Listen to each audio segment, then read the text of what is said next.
Mata TV YouTube Indonesia dengan bangga mempersembahkan sebuah storytelling kekinian abad ini, diangkat dari karya besar Esa Mintarja yang sangat populer di masanya, berlatar belakang kisah tanah Jawa masa lampau, tepatnya di penghujung kejayaan kerajaan tanah Jawa, dengan judul Kisah Api di Bukit Menoreh.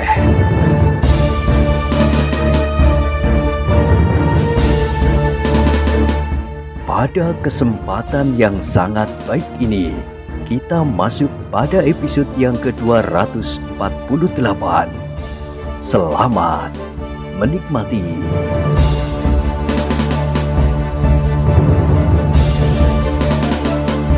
Pada episode sebelumnya telah diceritakan, sesaat kemudian Pandan Wangi itu pun meninggalkan ruangan yang dirasanya terlampau panas itu.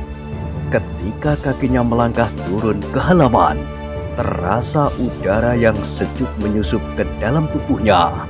Ketika ia menengadahkan wajahnya, maka dilihat matahari telah condong ke barat. Tiba-tiba saja dadanya berdebar kembali saat purnama tidak akan terlalu lama lagi. Begitu matahari tenggelam, maka datanglah saat yang mendebarkan jantung itu. Dalam kegelisahannya, Pandan Wangi berjalan menyusuri sudut-sudut rumahnya.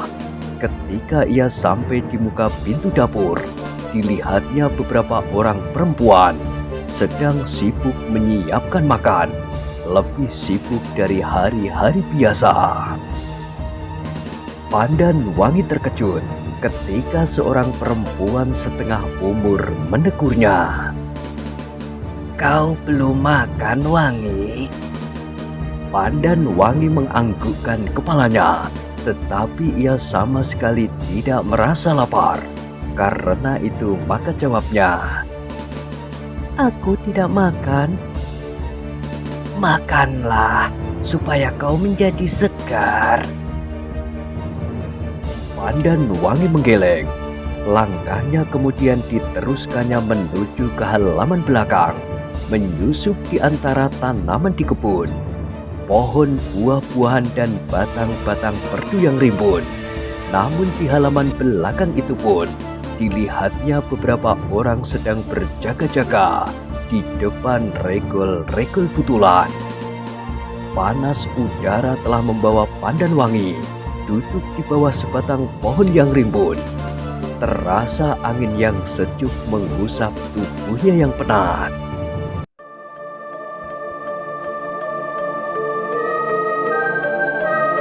Tiba-tiba Pandan Wangi itu mengangkat kepalanya.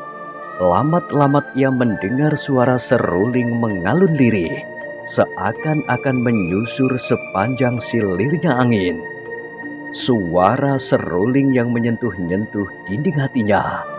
Ia tidak tahu pengaruh apakah yang telah mencekamnya, tetapi suara seruling itu telah mendebarkan jantungnya.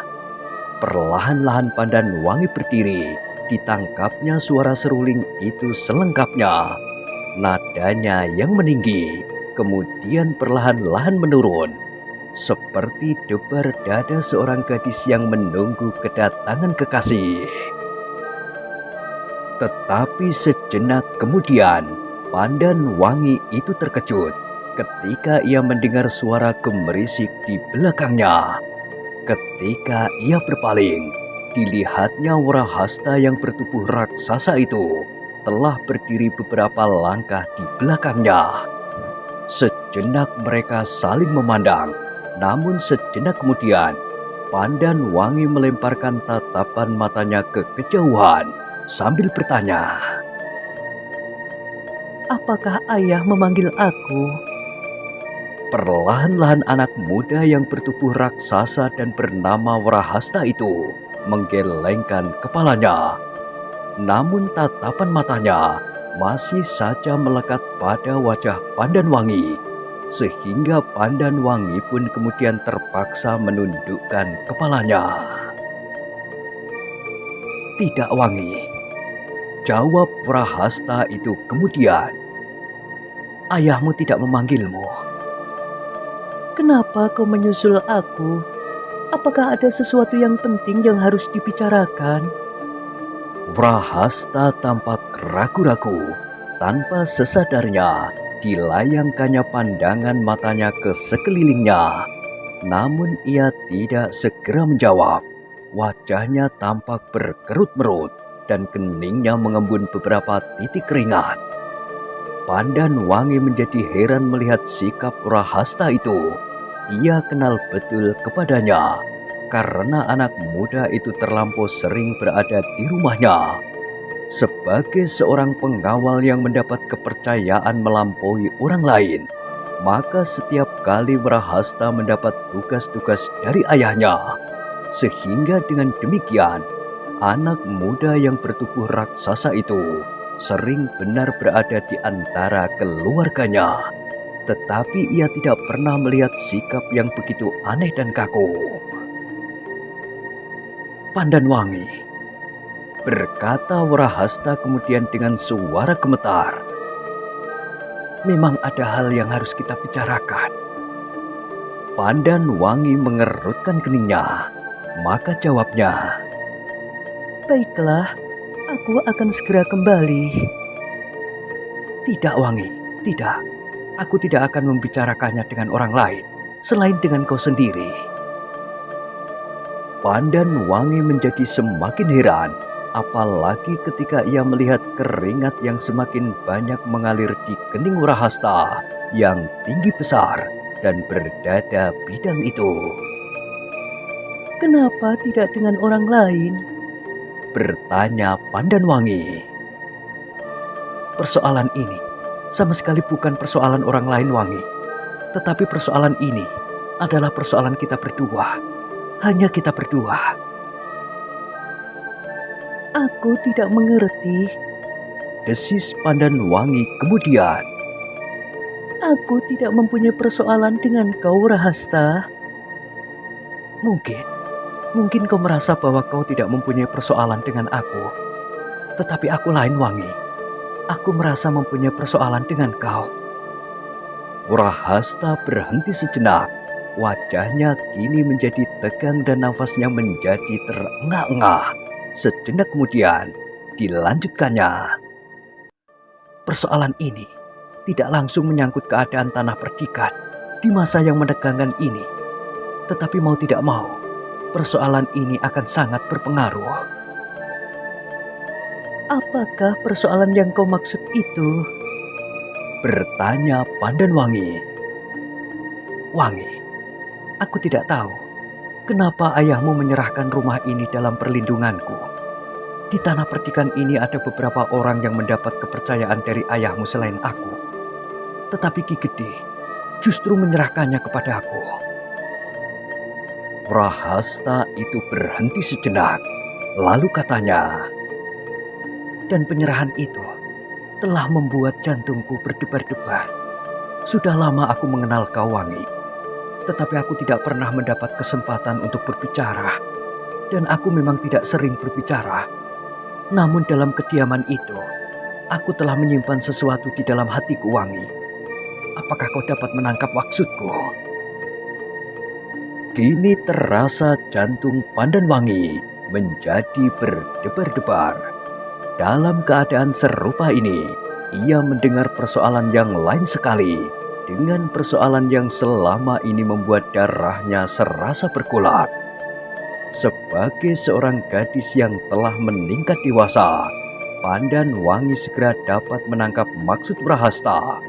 Tetapi sebagai seorang gadis yang belum pernah mendengar kata-kata serupa itu, maka bajunya telah dibasahi oleh keringat dingin yang seolah-olah mengalir dari setiap lubang di kulitnya.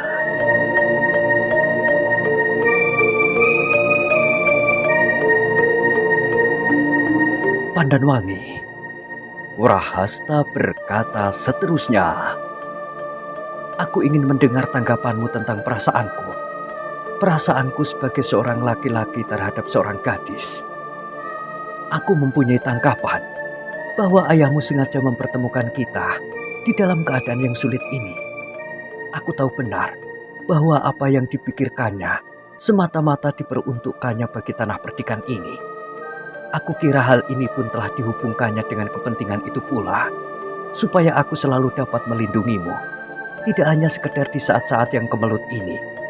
Maka aku harap kau dapat menerimanya. Debar jantung Pandan Wangi menjadi semakin cepat berdentang, seolah-olah menggelepar di dalam dadanya. Sesaat ia tidak dapat mengucapkan kata-kata. Ia membeku seperti sebatang tonggak mati, namun keringatnya mengalir seperti terperas dari dalam tubuhnya. Aku ingin mendengar jawabmu, Wangi. Pandan Wangi masih belum mampu menjawab. Bahkan kemudian kepalanya menjadi semakin menunduk. Wangi, jawablah, supaya aku dapat berbuat apa saja untukmu dan untuk tanah perdikan ini. Hidup matiku akan aku serahkan sepenuhnya untuk kepentinganmu dan kepentingan tanah ini. Seandainya aku mati sebelum aku dapat memenuhi keinginan ini, tetapi apabila aku sudah mendengar kesanggupanmu, aku akan rela. Aku merasa bahwa aku berkorban untuk sesuatu yang paling berharga bagiku, kau dan tanah ini. Terasa kini tubuh Pandan Wangi menjadi gemetar. Ia tidak menduga sama sekali bahwa ia akan dihadapkan pada persoalan ini begitu tiba-tiba. Justru pada saat hatinya dicekam oleh kegelisahan dan kecemasan tentang nasib ayahnya yang sebentar lagi, ya, sebentar lagi, apabila matahari telah tenggelam dan purnama naik, maka pada saat itulah akan terjadi suatu peristiwa yang dahsyat bagi keluarganya.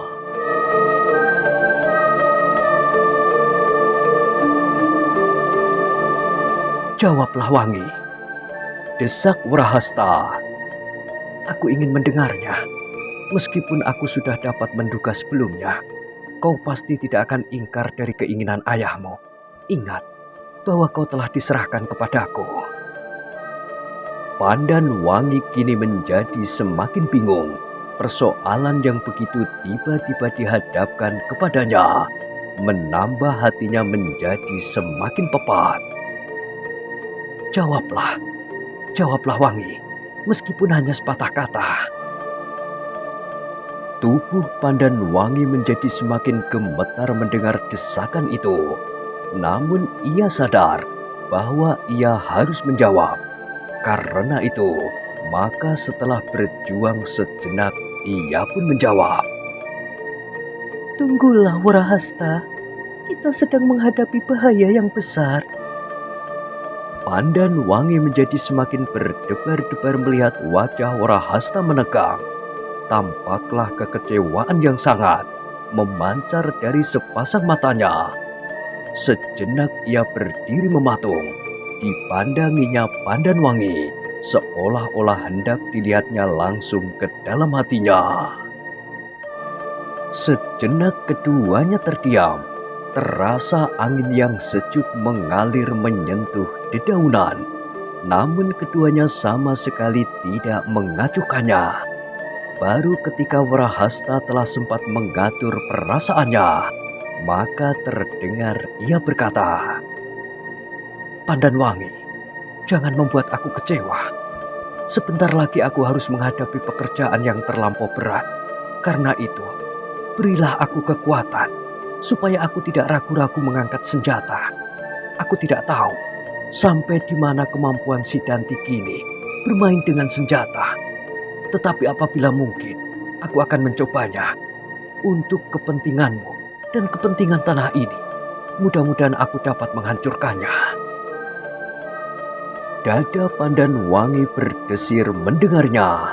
Ia tahu benar betapa besar kemampuan kakaknya Sidanti dalam olah kanuragan, dan ia dapat pula mengira-ngirakan sampai di mana kemampuan Wrahasta itu. Tetapi Pandan Wangi sama sekali tidak menyatakannya. Ia tidak ingin mengecewakan Wrahasta dalam menilai diri. Tetapi sudah tentu ia tidak akan segera dapat menjawab pertanyaannya itu. Berjanjilah Wangi, aku tidak terikat dan mengikatkan diri kepada waktu. Seandainya kau masih ingin hidup sebagai seorang gadis setahun, 2 tahun, bahkan 10 tahun sekalipun, aku akan tetap menunggumu. Yang ingin aku dengar sekarang adalah janji kesanggupanmu untuk hidup bersamaku kelak, seperti yang diharapkan oleh ayahmu. Wajah Pandan Wangi menjadi kemerah-merahan, kepalanya yang tunduk menjadi semakin tunduk. Perlahan-lahan ia menjawab, Purahasta, aku tidak akan dapat memutuskannya sendiri. Aku harus berbicara dengan ayah lebih dahulu. Wangi, sahut Rahasta, apakah kau masih meragukan keinginan ayahmu? Kau harus tanggap akan sasmito yang telah diberikan. Dalam keadaan yang kalut ini, kau diserahkan kepadaku, kepada perlindunganku. Justru pada saat Ki Gede akan melakukan suatu pekerjaan yang sangat berbahaya. Tetapi ayah belum pernah mengatakannya kepadaku. Sama sekali belum. Bahkan menyinggung mengenai masalah itu pun belum. Yang selalu dikatakannya setiap hari adalah keadaan yang panas ini, yang setiap saat dapat membakar tanah perdikan Menoreh menjadi abu. Justru saat ini adalah saat yang paling tepat bagi Ki Arkopati untuk menyatakan keinginannya itu. Kita tidak menginginkan sesuatu terjadi atasnya Wangi. Tetapi agaknya Ki Arkopati sendiri tidak ingin kau kehilangan akal apabila terjadi sesuatu. Kau sudah disandarkan pada sandaran yang dikehendaki. Dan aku akan mencoba untuk berbuat sebaik-baiknya. Berilah aku kesempatan berpikir, Wurahasta. Waktunya telah datang sekarang. Sebentar lagi Ki Arkopati akan pergi ke bawah pucang kembar itu. Pandan Wangi menjadi semakin terdesak. Ia sadar bahwa Warahasta adalah seorang pemimpin pasukan pengawal tanah perdikan yang cukup berpengaruh, terutama atas anak-anak mudanya. Saat ini sebagian dan anak-anak muda tanah perdikan Menoreh telah dipengaruhi oleh Sidanti dan memihak kepadanya. Apabila Warahasta ini menjadi kecewa dan meninggalkan ayahnya, maka kekuatan ayahnya pasti akan menjadi semakin jauh berkurang. Sedang agaknya Sidanti sama sekali tidak lagi mengingat tanggung jawabnya atas tanah ini dengan mengundang orang-orang yang sama sekali tidak dikenal untuk ikut serta mengeruhkan keadaan di tanah perdikan Menoreh. Dalam keraguan-raguan yang mencekam itu, lamat-lamat Pandan Wangi mendengar suara seruling di kejauhan, melonjak, memekik tinggi, kemudian hilang di bawah angin dari selatan. Sejenak kemudian, suara itu melengking dan menjerit. Suara seruling itu seolah-olah seperti suara yang menggelora di dalam dadanya sendiri. Menjerit, kemudian pepat dan sama sekali kehilangan arah. Karena Pandan Wangi masih juga membisu, maka terdengar Warahasta mendesaknya. Kenapa kau diam saja Wangi? Matahari semakin lama menjadi semakin rendah. Kita akan kehabisan waktu. Tidak, kita tidak akan kehabisan waktu. Waktu masih terlampau panjang. Wangi, Warahasta melangkah setapak maju. Dan tanpa disadarinya, Pandan Wangi pun surut setapak. Aku ingin mendengar jawabmu sekarang.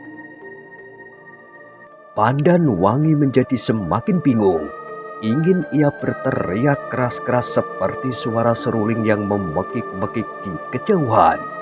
Ia kini benar-benar terdorong ke sudut yang paling sulit. Ia harus memilih. Sedang pilihan itu semuanya tidak menyenangkannya. Ia tidak dapat menolak dan mengecewakan Warahasta, tetapi ia masih belum sempat membuat pertimbangan-pertimbangan untuk menerima pernyataan itu. Ia masih belum sempat menjajaki hatinya apakah ia dapat membuka perasaannya untuk anak muda yang bertubuh raksasa itu.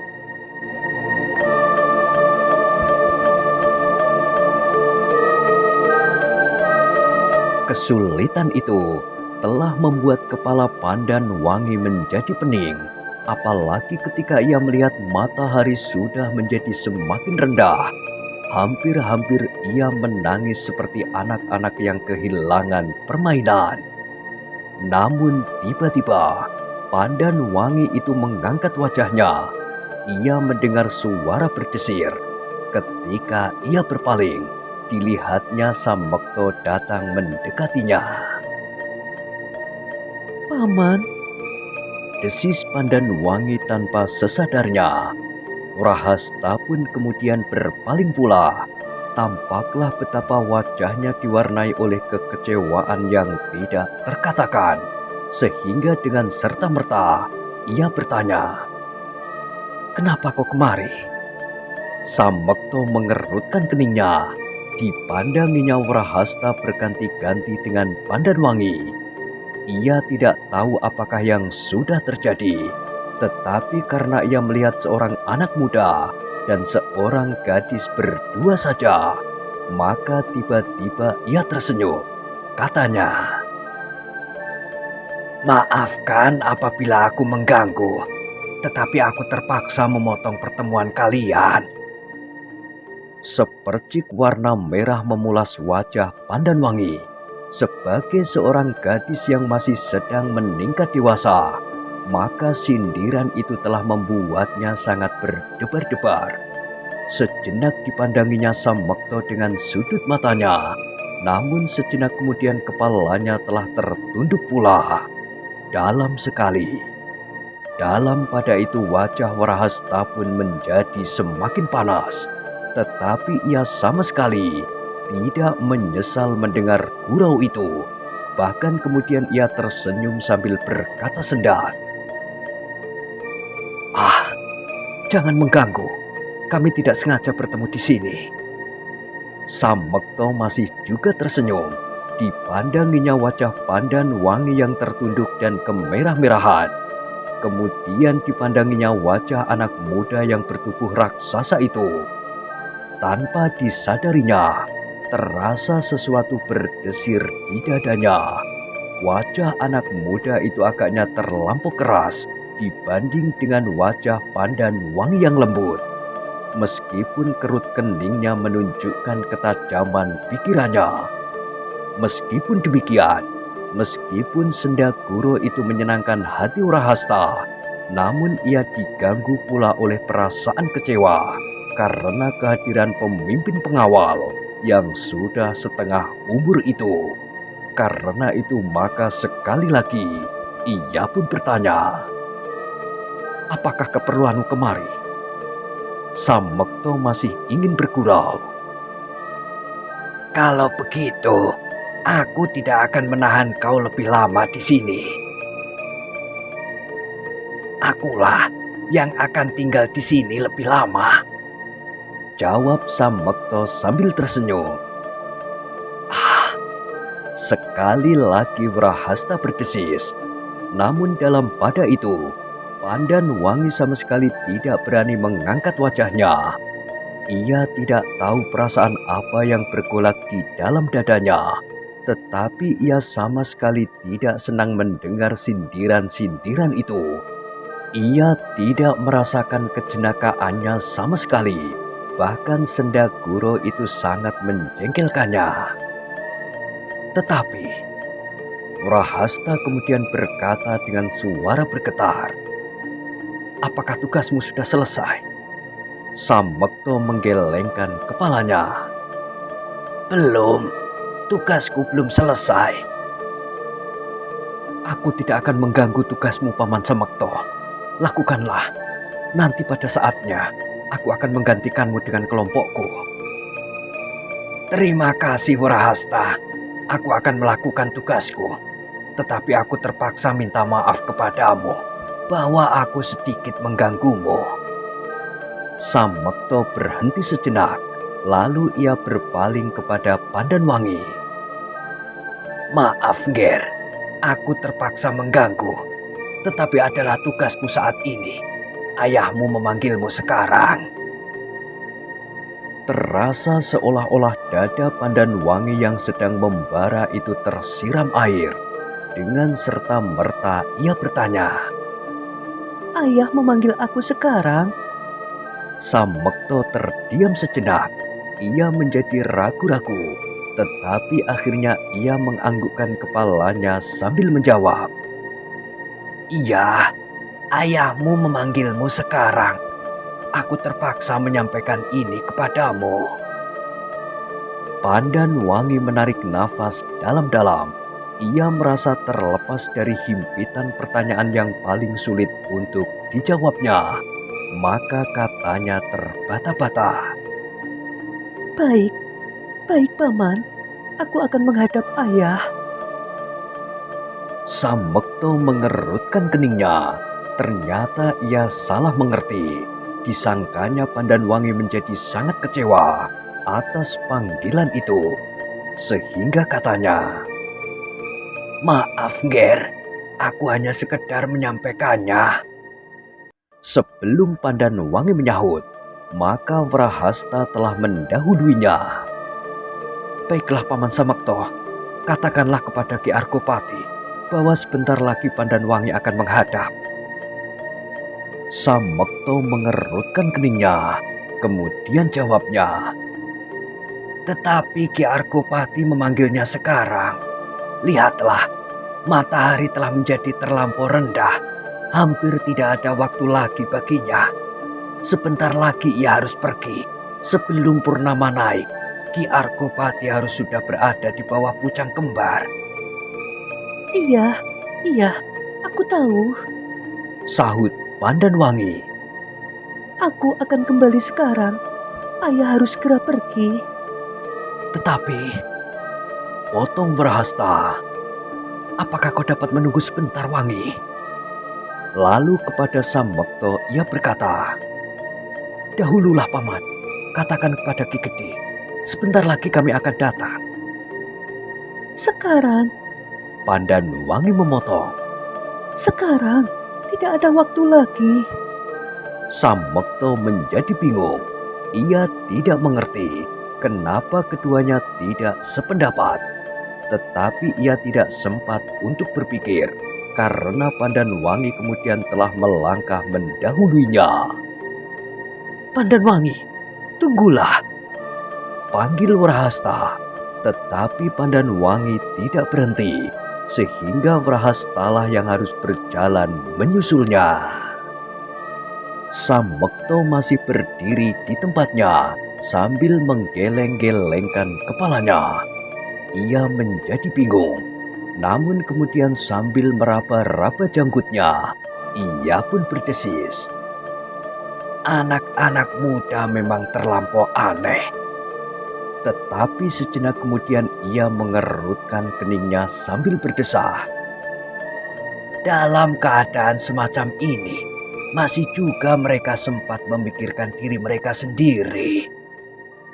Wrahasta yang kemudian telah berada di samping Pandanwangi mendesaknya pula. Katakan Wangi, katakan. Satu kata saja. Aku hanya ingin mendengar satu kata saja. Tunggulah Wrahasta, tunggulah. Pada saatnya aku akan menjawab. Tetapi bagaimana jawabmu itu? Aku belum tahu Wrahasta. Aku akan memikirkannya apabila persoalan tanah perdikan ini sudah selesai. Tetapi aku memerlukannya sekarang.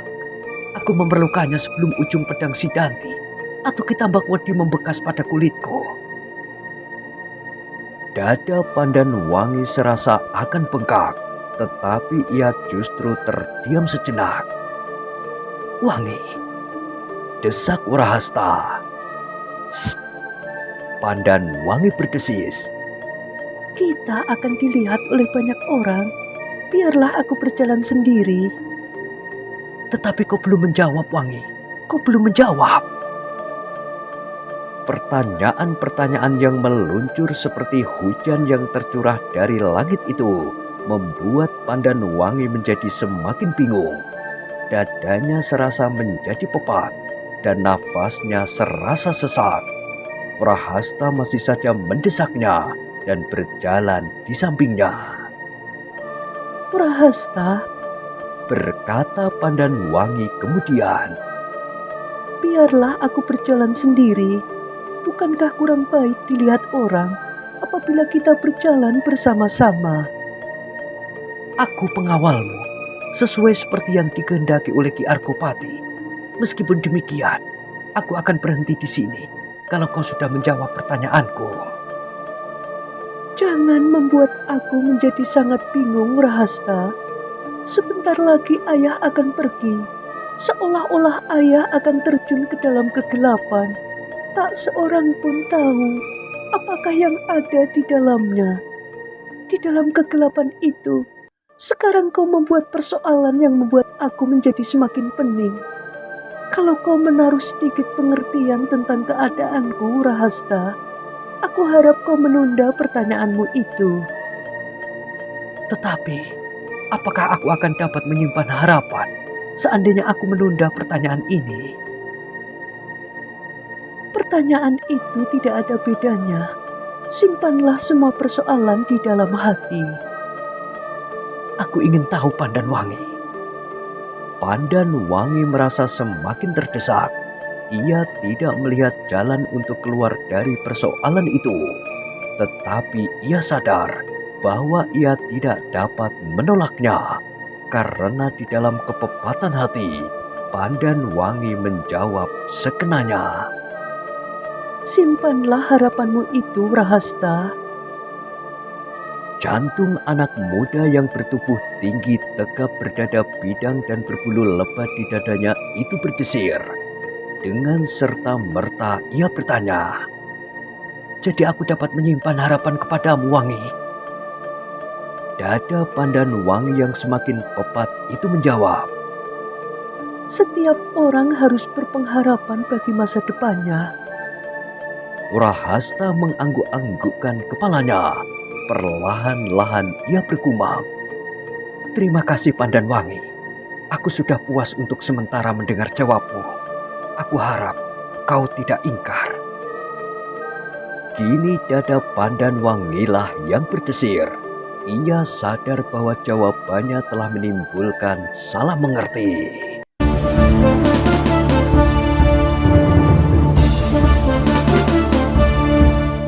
Nah, bagaimanakah kisah selanjutnya? Silahkan ikuti terus kisah Api di Bukit Menoreh pada episode berikutnya. Sampai jumpa.